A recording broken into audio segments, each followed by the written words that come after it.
Assalamualaikum warahmatullahi wabarakatuh. Marilah pertemuan ini kita awali bersama dengan bacaan basmalah. Bismillahirrahmanirrahim.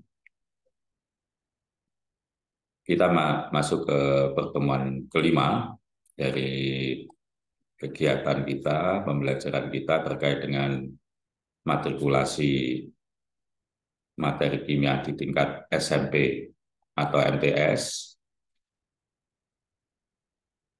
Jadi kita sudah membahas beberapa poin. Dan untuk pertemuan yang kelima ini, kita akan masuk pada materi zat adiktif dan psikotropika. Kita mungkin sering mendengar, khususnya di berita-berita, di TV atau media sosial, terkait dengan istilah zat adiktif dan psikotropika ini. Apa sebetulnya nanti yang akan kita pelajari pada materi ini? Di antaranya kita akan membahas pengertian apa itu zat adiktif. Kemudian apa saja jenis-jenis zat adiktif, dan kita sedikit mengenal nanti beberapa zat adiktif. Baik zat adiktif yang bukan narkotika dan psikotropika, zat adiktif narkotika, zat adiktif psikotropika sendiri. Dan sebetulnya nanti juga kita membahas mengenai penggunaan zat aktif dan psikotropika yang diperbolehkan, khususnya di dalam bidang kedokteran. Namun lebih banyak nanti saya sampaikan dampak penggunaan zat adiktif serta ciri-ciri fisik dan psikis bagi mereka yang ketergantungan pada zat adiktif dan psikotropika. Dan yang terakhir, bagaimana kita nanti berupaya untuk mencegah diri dalam penggunaan zat adiktif ini. Memang cukup panjang, cukup banyak pembahasan kita, dan nanti agar tidak terlalu panjang, mungkin akan saya potong beberapa bagian menjadi minimal 2 pertemuan. Baik, kita masuk saja ke pengertian zat adiktif. Jadi zat adiktif itu nanti beberapa pengertian ya, mungkin hampir sama.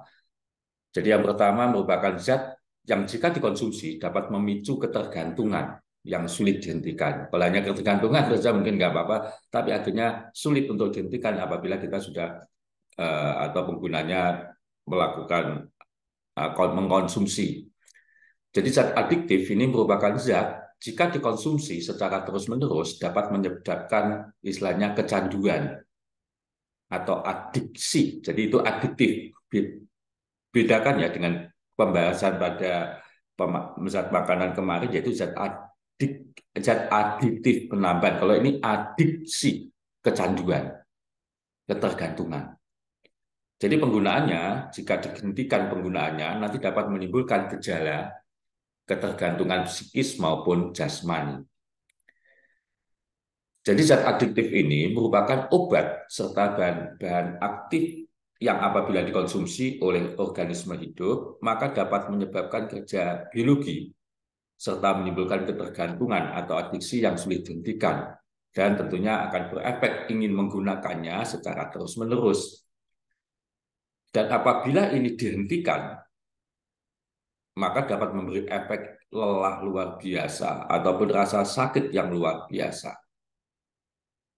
Dan apabila nanti sudah kecanduan pada zat-zat adiktif ini, tubuh selalu ingin menggunakannya, ya artinya kan kecanduan tadi secara terus-menerus, dan jika tidak mengkonsumsi, biasanya tubuh akan merasa cepat lelah hingga merasakan sakit yang luar biasa tadi. Zat yang bukan tergolong narkotik dan psikotropika tetapi menimbulkan ketagihan itu ada, sering kita jumpai sehari, misalnya kopi, rokok, minuman keras, dan sebagainya. Jadi ada beberapa bahan itu. Zat adiktif nanti berdasarkan sifatnya akan dikelompokkan menjadi 2, yaitu yang pertama stimulan, yaitu obat-obatan yang mempengaruhi sistem saraf pusat, yang dapat meningkatkan kerja alat tubuh, seperti mempercepat kerja jantung, dan pernapasan, serta meningkatkan tekanan darah. Jadi untuk meningkatkan, mempercepat. Obat-obatan ini nanti akan membuat seseorang merasa segar dan menghilangkan rasa letih. Contoh dari stimulan yaitu kafein, senyawa kafein, nikotin, ekstasi, dan sabu-sabu. Kafein nanti terdapat dalam biji kopi dan daun teh. Jadi orang mengkonsumsi teh itu ya sama saja. Kalau tehnya cukup banyak, itu nanti ya juga akan ketagihan. Nikotin terdapat pada daun tembakau. Sedangkan yang kedua adalah depresan. Jadi yang pertama tadi stimulan, yang kedua depresan. Yaitu obat yang juga mempengaruhi sistem saraf otak, tapi pengaruhnya berlawanan dengan stimulan. Kalau stimulan tadi mempercepat kerja saraf, tapi kalau depresan itu justru menurunkan kerja saraf. Jadi nanti depresan ini dapat menurunkan tekanan darah, denyut jantung, pernapasan, yang semuanya. Jadi secara umum apabila manusia, jadi kita akan termasuk organisme tadi ya, mengonsumsi depresan, saraf-saraf itu menjadi lemah, semakin lemah. Tapi kalau stimulan itu mempercepat. Jadi contoh depresan ini misalnya mudah mengantuk dan ingin tidur. Contoh dalam sehari-hari yaitu pada alkohol. Jadi orang yang minum alkohol itu orangnya menjadi tambah lemes. Jadi kalau itu menjadi ngamuk itu salah. Yang ngamuk itu hanya karena sarafnya yang lemah saja sehingga dia tidak memiliki perasaan tertentu. Pengelompokan zat aktif, jadi tadi kalau dari sifatnya, kalau ini berdasarkan zatnya, nanti kita akan mengelompokkan menjadi 3 jenis. Ini nanti yang akan kita perdalam, yaitu zat adiktif bukan narkotik dan psikotropika, zat adiktif narkotika, dan zat adiktif psikotropika. Jadi 3. Jadi sebenarnya 2 yang adiktif narkotika dan psikotropika, kemudian ada 1 yang tidak termasuk kelompok keduanya, makanya dipisahkan menjadi zat adiktif bukan narkotika dan psikotropika. Ini yang banyak kita jumpai, jadi menimbulkan ketagihan tapi masih diperbolehkan begitu dalam batas-batas yang ada. Nanti ada beberapa bahan yang memiliki sifat zat adiktif, jadi ini banyak nanti masuk ke kategori 1 yang mengakibatkan ketagihan, tetapi bukan tergolongan obat. Makanya tadi kelompokan nomor 1. Zat ini sering dicampurkan pada bahan atau alat yang sering kita gunakan. Seperti yang ada pada cat, jadi lem, spidol, ballpoint, dan sebagainya. Jadi Anda mungkin pernah, kalau di sekolah kan ada spidol. Nah, Anda itu kalau sampai di rumah nggak ketemu spidol, rasanya itu ingin masuk sekolah. Mengapa? Karena ingin membau spidol tadi. Kadang juga ballpoint. Jadi ballpoint nanti ditambah ini supaya Anda kadang supaya lebih rajin belajar gitu. Itu tujuan positif. Tapi negatifnya sekali lagi akan menimbulkan ketagihan gitu. Jadi kita yang sudah ketagihan menghirup bau spidol, bau lem, bau ballpoint, itu kita ingin benda-benda itu. Jadi kelihatannya positif, tapi sebenarnya negatif. Apalagi kita ketergantungan pada salah satu jenis ballpoint misalnya. Karena ballpoint tertentu ini menggunakan atau ditambahi zat ini. Sekarang kita bahas satu persatu antara ketiga jenis tadi, yaitu zat aktif bukan narkotik dan psikotropika, apa saja yang termasuk di dalamnya. Jadi zat aktif bukan narkotik dan psikotropika merupakan zat adiktif yang menghasilkan reaksi biologis pada tubuh, namun tidak sampai menghilangkan kesadaran penggunanya. Jadi ya masih dalam ambang diperbolehkan, saya katakan tadi. Umumnya zat-zat ini nanti hanya mempengaruhi kerja tubuh seperti meningkatkan kewaspadaan, melemaskan otot, maupun sebagai antidepresan ringan. Jadi hanya sekedar begitu aja. Jadi terdapat beberapa produk yang zat ini dijual bebas seperti kafein yang terdapat pada teh dan kopi. Kita bisa beli di mana saja teh kopi, tidak dilarang. Namun demikian juga ada beberapa produk yang dijual dibatasi penjualannya seperti rokok, misalnya nikotin pada rokok. Kita kan ada ketentuan atau aturan sebetulnya bahwa yang boleh membeli rokok itu untuk orang yang sudah di atas 18 tahun. Jadi anak-anak tidak boleh. Bagi Anda yang sekarang masih pelajar, tentunya di bawah usia 18 tahun, ini tidak diperbolehkan Anda membeli. karena itu ada aturan gitu.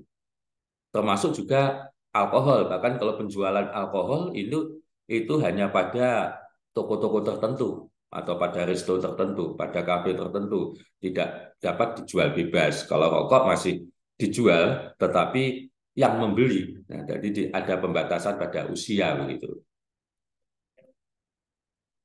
Kita bahas satu per satu dari yang bukan zat adiktif, bukan narkotik dan psikotropika, dan antaranya kafein. Jadi zat adiktif yang mengandung kafein seperti teh dan kopi tadi kita sebutkan, orang ini memiliki ketergantungan. Bagi pecinta, penggemar atau pengonsumsi kopi ini biasanya memiliki ketergantungan yang lebih tinggi. Mengapa? Karena kandungan kafeinnya itu lebih tinggi. Kita minum kopi itu biasanya kalau satu cangkir saja itu kopinya 1 sendok. Seandainya, ini hanya seandainya, kafein pada teh itu atau kita mengonsumsi teh itu juga sebanyak kopi, itu ya sama saja sebetulnya ketergantungannya. Hanya saja sampai sekarang kan ketika kita minum teh, itu tehnya itu kan sangat sedikit, sudah terasa. Sehingga akhirnya ketergantungannya lebih rendah. Gitu. Jadi itu sebetulnya efeknya sama saja. Seandainya tehnya itu yang kita konsumsi, jumlahnya juga cukup banyak.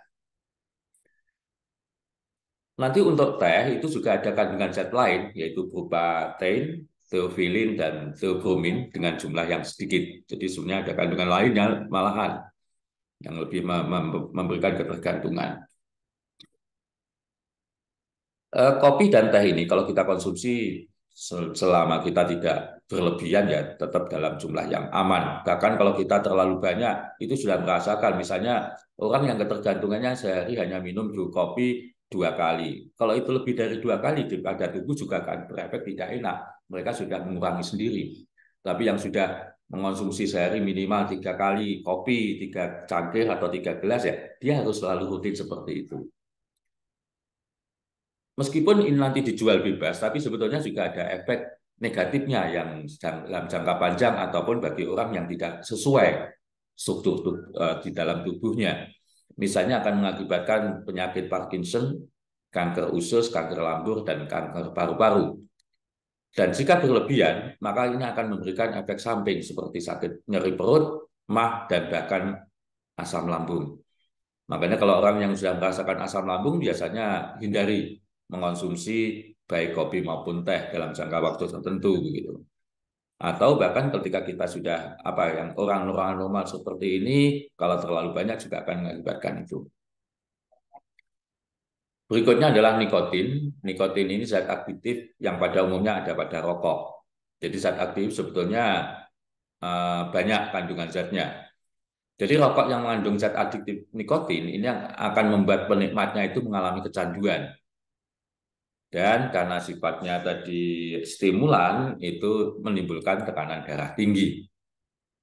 Jadi saya sampaikan bahwa selain nikotin, rokok itu mengandung banyak zat, termasuk tar, yang sebetulnya ini agak berbahaya, khususnya membuat gigi menjadi hitam dan memicu kanker paru-paru. Berikutnya adalah alkohol. Alkohol alkohol murni nanti berupa zat aktif cair. Jadi tidak berwarna namun berbau karena diekstrak dari buah.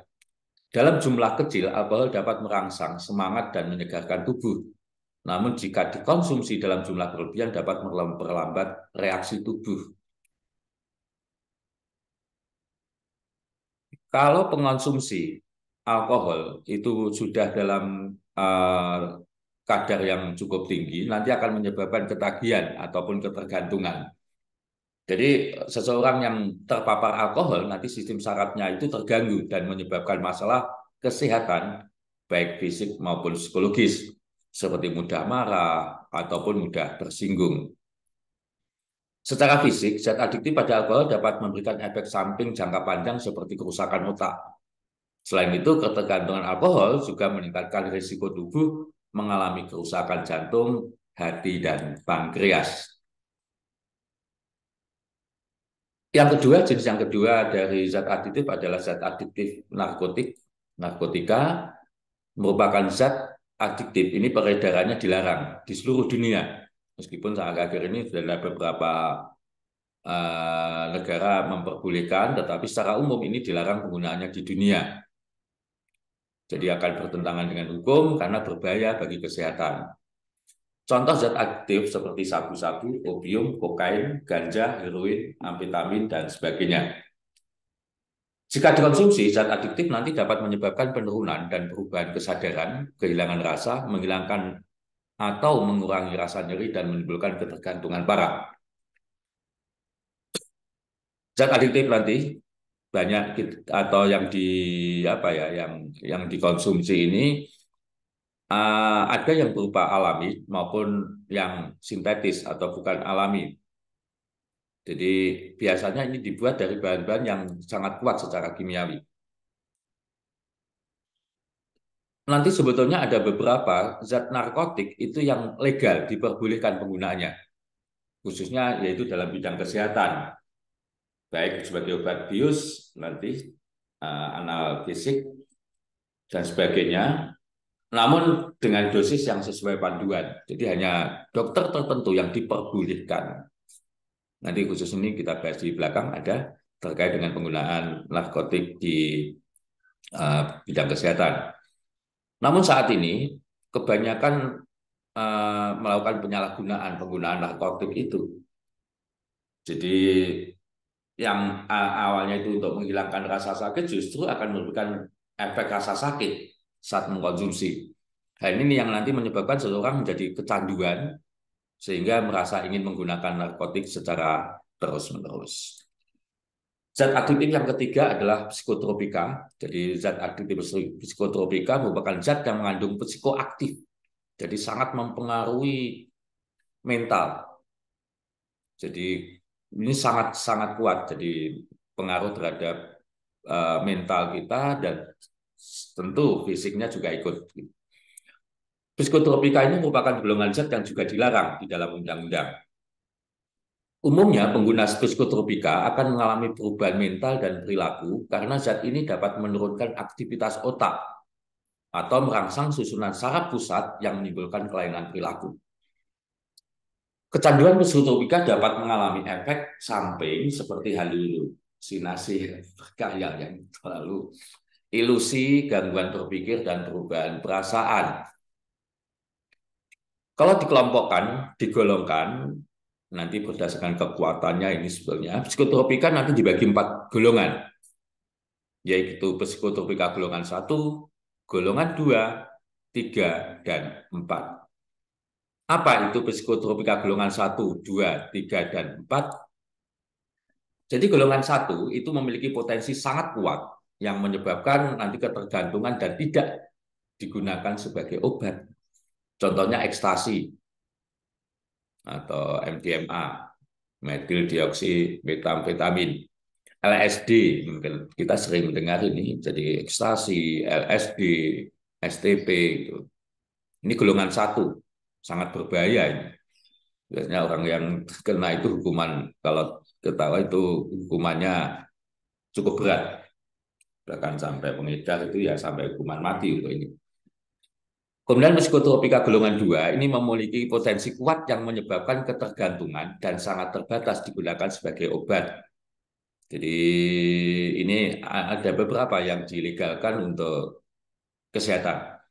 Misalnya di sini contoh dari golongan 2 adalah amfetamin, metamfetamin, penisilidin, dan Ritalin.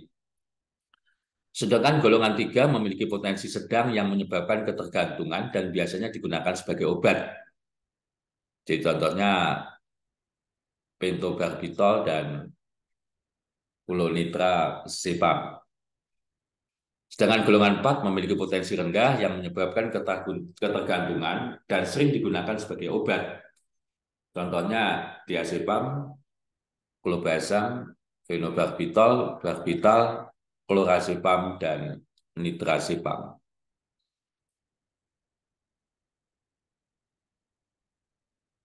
Berikutnya ini saya tambahkan yaitu beberapa zat adiktif dan psikotropika nanti yang digunakan atau kita kenal dulu nanti beberapa zat adiktif yang ada di atau yang kita kenal. Di antaranya adalah rokok. Jadi kalau tadi kita kelompokkan, sekarang yang banyak kita jumpai supaya Anda bisa membayangkan gitu. Ini dibuat dari daun tembakau yang mengandung lebih dari 1.000 bahan zat organik, baik berupa zat gas maupun partikel yang umumnya bersifat racun. Jika dibakar, rokok nanti akan menghasilkan tar, nikotin, gas karbon monoksida, nitrogen oksida, amonia, berilin, benzel, betal, dan sebagainya. Tar nanti merupakan kumpulan dari ratusan bahan kimia dalam komponen padat asap rokok. Nikotin merupakan zat adiktif, bahan yang dapat membuat orang ketagihan dan menjadi ketergantungan.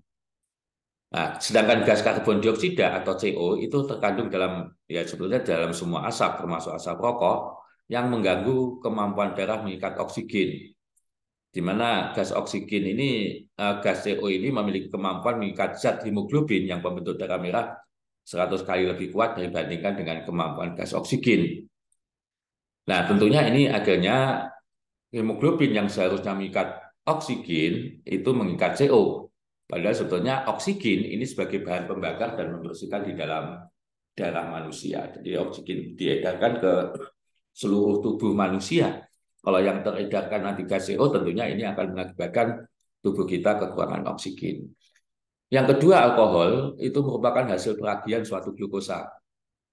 Jadi alkohol nanti dapat menghilangkan hambatan yang biasa dikenakan oleh pusat otak, sehingga yang bersangkutan merasa sehat, bebas, dan menjadi agresif, sementara keterampilan dan reaksi mental justru menurun.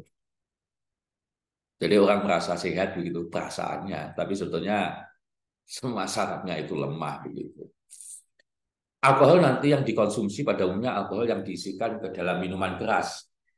Meskipun kadang kita juga mengenal alkohol murni ataupun alkohol saja, khususnya untuk pembersih, untuk obat-obatan, untuk obat-obatan, untuk pelarut.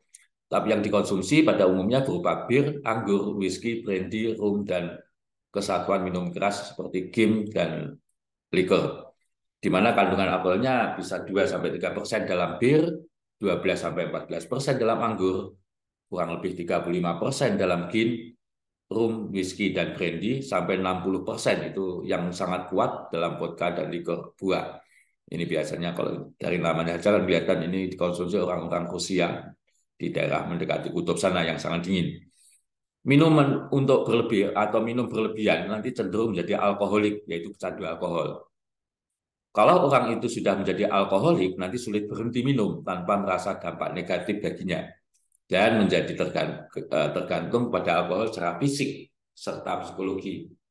Sehingga nanti biasanya orang-orang ini memiliki stok minuman alkohol di rumah tangganya karena dia tidak bisa nyaman, tidak bisa tidur sebelum dia minum alkohol.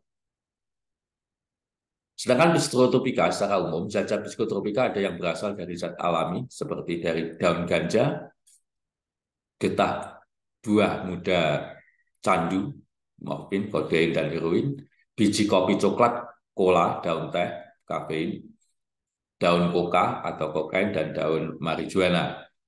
Zat-zat psikotropika ada juga yang merupakan zat sintetik atau buatan. Misalnya aja LSD, lisergat atau LSD, lisergic acid dietilamid, barbiturat, ekonol, dan phenobarbital atau lumina. Dan nanti jenis zat psikotropika yang paling banyak disalahgunakan adalah ganja, heroin, sangat seringnya Anda dengar ini, ekstasi, sabu-sabu, serta amfetamin.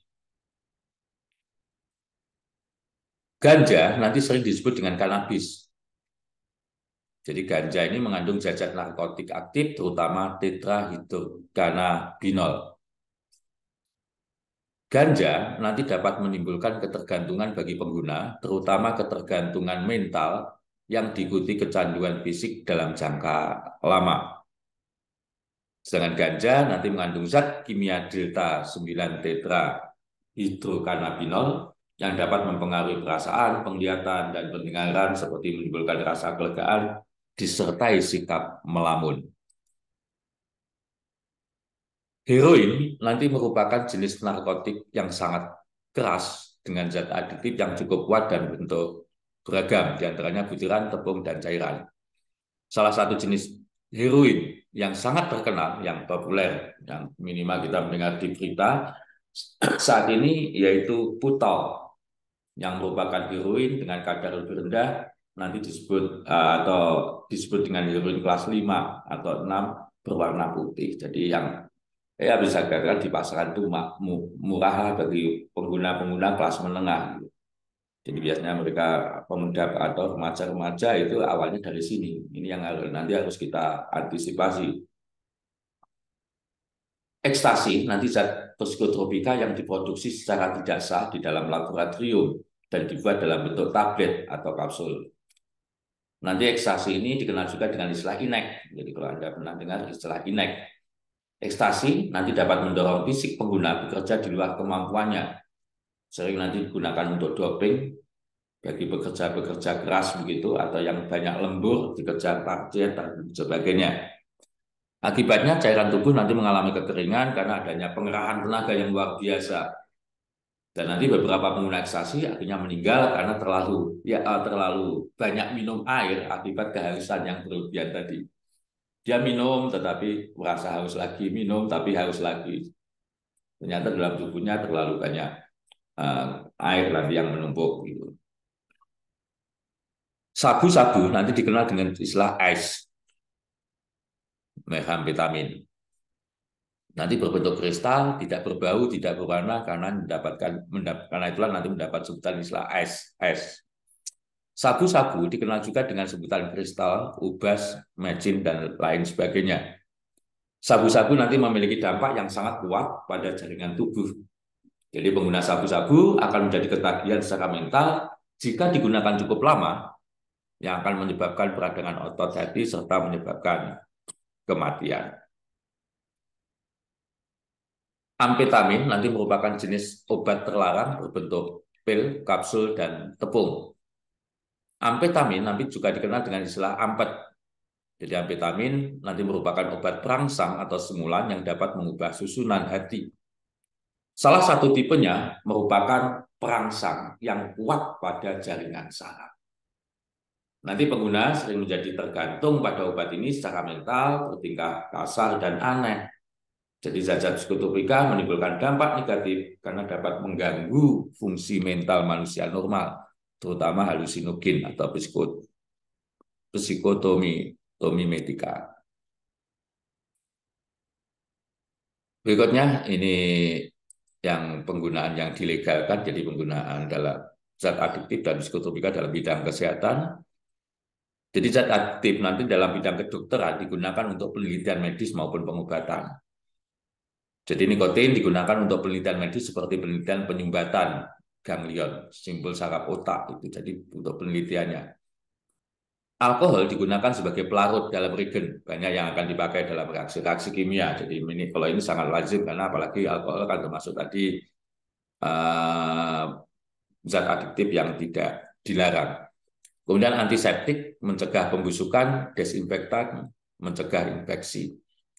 Juga kloroform nanti sebagai obat anestesi atau pembius untuk hewan.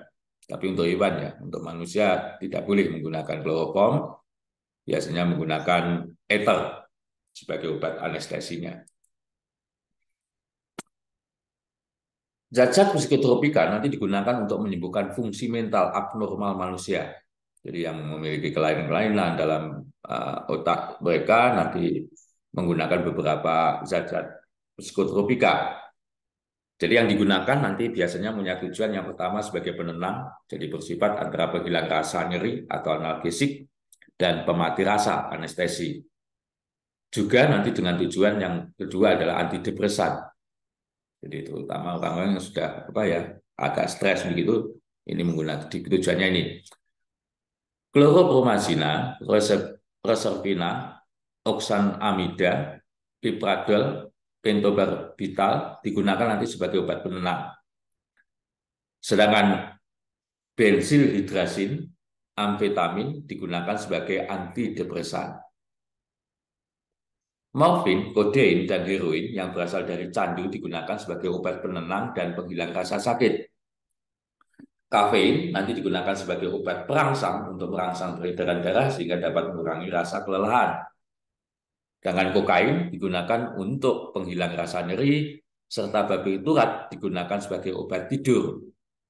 Jadi untuk ekonol masa kerjanya sangat cepat, sedangkan fenobarbital masa kerjanya lama.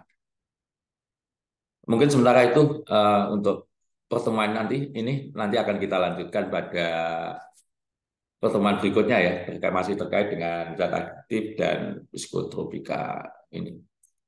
Saya rasa pertemuan ini sementara kita cukupkan, nanti kita lanjutkan pada bagian berikutnya masih zat adiktif dan psikotropika ini. Semoga bermanfaat dan Anda pelajari lagi, Anda ingatkan lagi bagaimana atau apa saja zat adiktif dan psikotropika ini. Marilah pertemuan ini kita tutup bersama dengan bacaan hamdalah. Alhamdulillahirrahmanirrahim. Assalamualaikum warahmatullahi wabarakatuh.